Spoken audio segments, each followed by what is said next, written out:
Hello, boys and girls. This is Mrs. Gabriel, and I'll be presenting to you Chapter 11 from the Environmental Science for AP textbook.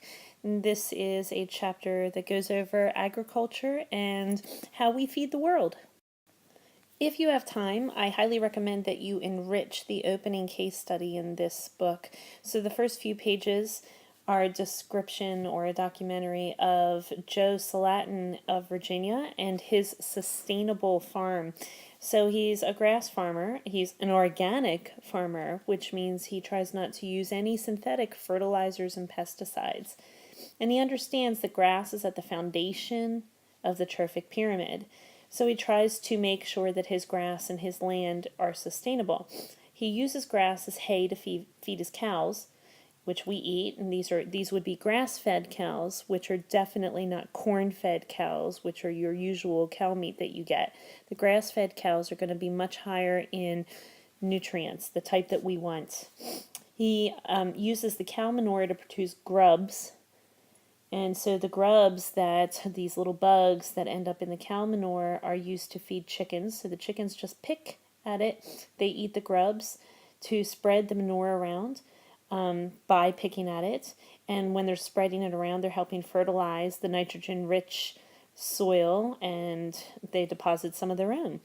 And they also, the farmer also on his land, he also uses the manure from the cows to heat the barn in the winter. It's great that he does this, considering how wasteful the rest of us are. By the way, did you know that farm to table, most of the food that you eat on your average American plate has traveled about 2,000 kilometers just to get from the farm to the packaging plant through all the processing to you? Okay, so take a look at this chart. Take a look at the bottom, which shows us the years. We're going to move across from 1969 all the way to 2009. And the numbers on the other axis are millions of people. Make sure when you answer questions on a test, when you're looking at that, look at the units. So millions of people, so that 800 is not 800 people, it's 800 million people. Okay, now what does the chart tell us? Well, it shows us that about 1 billion people worldwide lack access to adequate amounts of food. The recent increase, notice the recent increase, of having that lack of access is actually due in part to a decrease in government assistance for agricultural development. That means no grants to help farmers with this. And this is mostly in much of the developing world, and it's mostly over the last 15 or so years. It's also made worse, this access to food, by an increase in fuel prices and the global economy, which has been downturning. Now take a look at a couple of these terms. You definitely need to know them, and you need to know how to use them in a question such as an FRQ. So I don't need to read them to you. I'm just going to point out some of the obvious. This slide is about hunger and malnutrition, and the number one cause for that is poverty. Always remember that. The number one cause of hunger and malnutrition is poverty. So malnutrition is when you're not getting the nutrients that you need. Undernutrition is when you're not getting the calories that you need. So that can cause hunger and malnutrition, and that is because of poverty. So food security, go ahead and read it to yourself while I am reading it to you, means that every person in a given area has access to enough nutritious food to be healthy and active. Now, what is nutritious food? Nutritious food is food that gives you enough of your calories in the form of proteins, carbohydrates, and fats, and also gives you your vitamins and minerals, which are referred to as micronutrients. So make sure you know the difference between your macro and micronutrients. A steady diet that's high in calories, low nutrition, and fast food can actually lead to overnutrition and malnutrition.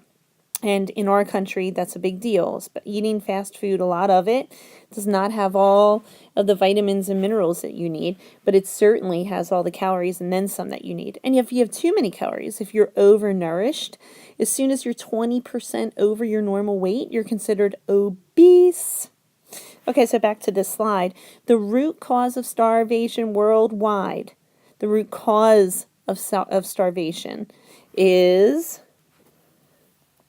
starvation, is unequal distribution of food. It's unequal distribution of the food. And if they're poor, they can't buy the food and they can't get access to the food. Remember those things. This woman has a vitamin deficiency, which means she is malnourished. She's not getting enough of her micronutrients, and the one that she's missing is iodine, which causes goiter or the enlargement of her thyroid gland. And other vitamin deficiencies could include vitamin A. Vitamin A can cause blindness. So these are simple things that we can just fix by making sure that we put iodine in our salts and we put vitamins and minerals in our cereals, and that's called enriched. We usually enrich a lot of our foods here in the United States, but not so much in other countries that are developing. So basically, overnutrition is only in highly developed countries, more affluent nations, where much obesity occurs. By the way, you got to remember, obesity means about 20% above your ideal weight. But undernutrition, which means not getting enough of your calories, and malnutrition, not getting enough of those nutrients that you need, the proteins, the carbs, the fats, the vitamins, the minerals, that can cause lower IQ in addition to all the deficiency problems. Now, if people in a country become undernourished, not just malnourished, undernourished, they're not getting enough calories, yes, they're going to have a lower IQ. Yes, they're going to be really tired. They're not going to be able to move as much. Yes, they're going to be lacking all the vitamins and minerals they need in order to think and function. As soon as we have about 5 deaths per 10,000 people in a country related to just starvation, we call it a famine. So a famine is when we have a large number of deaths related to starvation. Okay, please read this slide. These are the reasons for undernutrition and malnutrition. Poverty, poverty, poverty, poverty.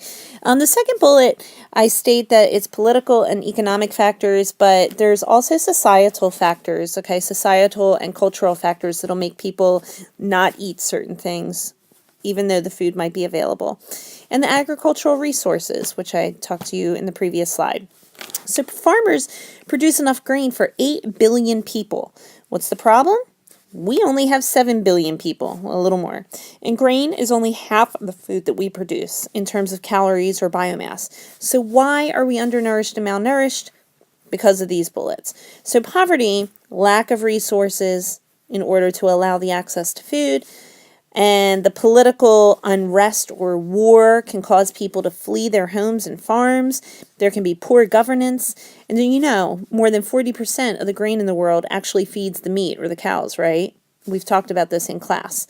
So cows eat corn. Most of our cows are corn-fed, although they don't naturally eat corn. Naturally, cows want to eat grass. They're herbivores, but we just feed them corn, usually in our CAFOs.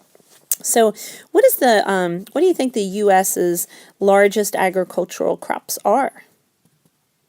I know you guessed corn already. Good for you. It's corn and soybean.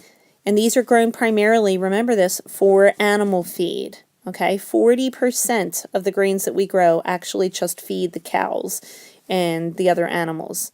So this destroys the efficiency of energy transfer. Remember that 10% rule where only 10% moves to the next level? So if people just ate producers, like the grains and the soybeans, rather than consumers, much more food would be available for all people everywhere, even though there already is more than enough food to feed the world. So there's no reason that anybody should be starving. So in order to feed our projected 9 billion people by the year 2050, we need to put more land into agricultural production. We need to improve our crop yields. We need to reduce our consumption of meat. We need to harvest more from the world's fisheries. And we need to do all of the above altogether. And that's what the rest of this chapter is really about. In case you didn't know, the pictures over here are of our basic grains. Remember grains, the big, big, big crop. That's what we eat mostly. 60% of our diet is actually grains. So take a look at these charts. Food production from croplands, rangelands, ocean fisheries, and aquaculture has definitely increased dramatically. And the grains, which are, what do you think the grains are? They're wheat, they're rice, they're corn. So the grains provide more than half of the world's consumed calories. Now look at 1950 to 2006 global grain production. What did it do? It grew rapidly. And the growth has continued, but it has slowed down. So that's really how you would describe this chart. So the grain production has leveled off, and it may actually be starting to decline.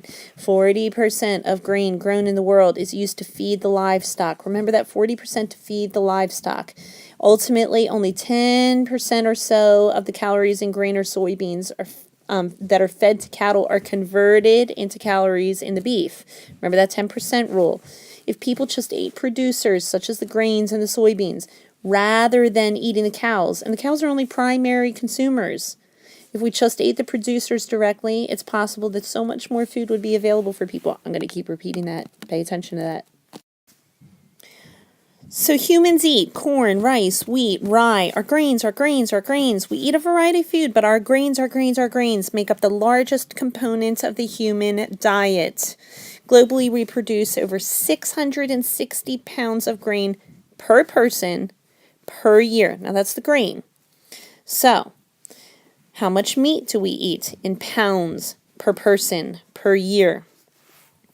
We actually eat about 88 pounds per person per year of meat. Now this is an average. I'm talking about globally. Okay, that's a lot of meat. So how much do you weigh? If you weigh around 88 pounds, you eat one of you per year in meat, like on average. Meat is the second largest component of the human diet. And the more affluent your nation is, the more likely is that you have a lot of meat in your diet. So the higher income correlates with the higher meat consumption. So I'm going to ask you a question, and then I want you to pause and try to solve it. Look at the chart and find 1970 to 1990. So there's a 20-year period that I'm asking you to look at. Over that 20-year period, globally, what is the percent increase over the 20-year period of meat consumption? And then calculate the percent change over the 20-year period for the U.S. Which one had a greater increase? How did you do it? You're looking at percent change. So what you have to do is you have to take your number of kilograms for 1 year minus your number of kilograms for the other year. You're just looking for the difference, right? For example, 87 kilograms minus 84 kilograms, because we're going from 1970, 84 kilograms per person, to 1990, 87 kilograms per person. So that's a 3 kilogram change. And then that 3 kilograms you have to divide by 84, which gives us a 3.57% change. Now make sure you really get to know this chart, and you just have to know basically where everything ranks, and you have to know the purpose of the numbers. So when we look up at these numbers up here, this 20 means that the calories of energy that we use to get our fish from offshore fishing, it takes about 20 calories of energy input in order to get our calorie of food that we put in our bellies. So obviously the energy subsidy is much lower for something that requires, look at all these, less fossil fuels and requires less human labor. So most energies at this level are from fossil fuels. So really, food choices, if you look at all these, where you get your food from, if you look at all of these inputs, your food choices are energy choices. So meat uses more energy to get from the farm to the table than producers. So if you just ate producers, the energy subsidy is going to be lower, which means it's more environmentally friendly. So imagine you ate 3,000 calories today, and if you're a typical growing adolescent or male or young man, 3,000 calories does seem normal. Usually a young adult male is going to require the most calories. So you eat 3,000 calories today. So here you are on the typical U.S. diet. if you're like the typical American, you used a lot more energy to produce your food. How much more energy? So look at this number. Okay, you look on the chart. The energy subsidy for us is about 10 for the average American. You times it by 3,000 calories. So that means if you multiply your 10 by your 3,000 calories that you ate, 30,000 calories of energy went into the production of your food. 30,000 calories because it's 10 times the 3,000. These are very common agricultural irrigation circles where the water is on a sprinkler and the irrigation comes in through the center of the circle and the water moves through the sprinkler system, and then the sprinkler system just rotates its way on this radius around the crop. These are really common in monocropping. These create a big problem for us as far as waterlogging and salinization. So just know your definitions of waterlogging. Know your definition for salinization. Know that these are, in these definitions, these are irrigation problems. So this is irrigation-induced salinization and waterlogging. Over time, irrigation can degrade the soil by leaving a layer of highly concentrated salts at the soil surface. Okay, so it rains, it comes out of the sprinkler, there's always a little salt in the air, it falls into the soil, the water gets evaporated, but the salts are always left behind, and after like a year of just watering and capturing some salts from the atmosphere, this becomes too salty, and the roots can't handle it, the plants can't handle it, and they die. And waterlogging, the roots always need oxygen, and if you have constant pools of water because of over-irrigation, it's going to prevent that. So that's waterlogging. Okay, so here we're starting to introduce industrial food production, which I've already gone over some of the industrial food production by showing you the crop circles and how we use machinery for our farming. Okay, and that machinery was an example of, when we looked at those irrigation circles, high input monocultures. So something like that represents about 80% of the world's food supply. That's usually one of the most common methods for it, high input monocultures. And that is using large amounts of fossil fuel energy, large amounts of water for irrigation. Then we use a lot of fertilizers to make sure we get the best crop yield, and we use a lot of pesticides to make sure that we don't have anything that takes out our crop. Read the rest on your own and then move on. Now make sure you don't confuse the green revolution with the environmentally friendly revolution, because it doesn't necessarily mean that. Green, you really need to think about what's using the most equipment and materials and efficiency in human labor to give us the crop's highest yield and to feed more people. So that's the green revolution. And the green revolution is really just that transformation from our traditional subsistence agriculture, where you were really just feeding your family and you really didn't have anything left to sell. And the green revolution is, or industrialized farming methods, is more than the traditional intensive agriculture, where we started adding fertilizer, okay? And it's moved on to a higher food production. So it is all about feeding the world and being more efficient and getting more crop yields, but at what expense? So I'm going to stop the slideshow here, and you can just pick up right where we left off on part 2 for chapter 11.